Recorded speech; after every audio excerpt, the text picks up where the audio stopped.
రెడ్డి సుధాకర్ రెడ్డి తమిళనాడు కర్ణాటక రాష్ట్రాల బీజేపీ సహా incharge CM Revanth రెడ్డిపై మండిపడ్డారు. సీఎం రేవంత్ స్వయంగా రాజ్భవన్ ముందు ధర్నా చేయడం ఏంటి అని, ఇది కాంగ్రెస్ మార్కు రాజకీయమా? సీఎం నియమాలను ఉల్లంఘిస్తే శాంతి భద్రతలు ఎవరు కాపాడాలన్నారు. రాజకీయ ప్రయోజనాల కోసం రాజ్యాంగ ప్రతినిధిగా ఉన్న వాళ్లే రాజ్యాంగాన్ని ఉల్లంఘిస్తారా? శాంతి భద్రతల్లో సీఎంకో చట్టం, సామాన్యులకో చట్టమా? నియమ నిబంధనలకు లోబడి ఎవరైనా నిరసనలు చేపట్టవచ్చు. చట్టాన్ని కాపాడాల్సిన వారే చట్టాలను ఉల్లంఘిస్తే ఎలా? ప్రతిపక్షాల ఆందోళనలు అంటే ముందస్తు అరెస్టులు చేసే పోలీసులు దీనికేం చెప్తారని తెలిపారు.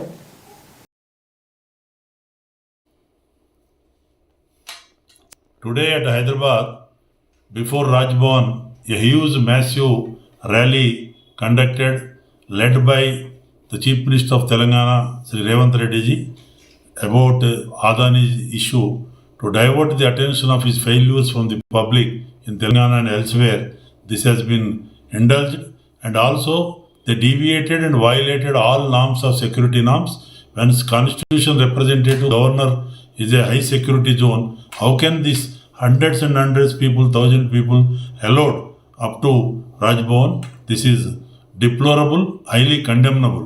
Law is enforcement to everybody equal to either chief minister or citizen. He is the protector of the law and order. But in the same time, he himself violated the law and order for their political gains. Congress party leaders always holding a constitution big, they themselves deviating and violating constitutional spirit. This is highly condemnable. I am condemning this type of attitude. For opposition, for other associations, any dharnas, so many questions they will ask before giving prior permission to these type of things, and previous arrests also, pre-arrests also they will make. But police, like silent spectators, is not acceptable. This is highly deplorable act of the Chief Minister and the Congress party ministers and MLAs and party, whatever it may be. Everybody is having their right to demo.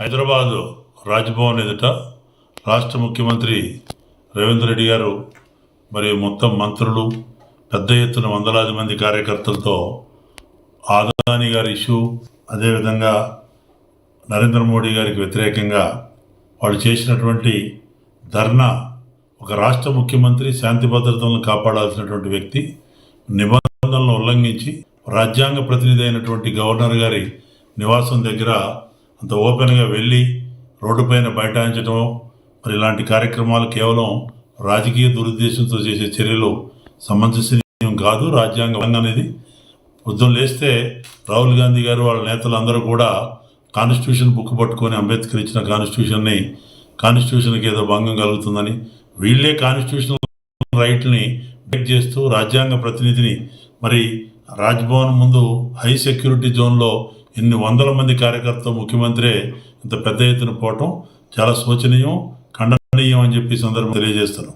Shanti భద్రతల్ని పరిరక్షించాల్సిన police యంత్రాంగం, అదే ప్రతిపక్ష పార్టీలు కానీ ఇతర సంఘాలు కానీ వాళ్ళు ఎన్నో సవాలక్ష ప్రశ్నలు వేసి ముందస్తులు అరెస్టులు చేసుకుంటూ ఇలాంటి కార్యక్రమాలు చేసే వీరు ఇవాళ రాష్ట్ర ముఖ్యమంత్రి పదవిలో ఉండని వాళ్ళ యొక్క పొలిటికల్ కార్యక్రమం ఈ రకంగా ఉల్లంఘన చేయటం ప్రజాస్వామ్యవాదులు కూడా ఖండించాలి.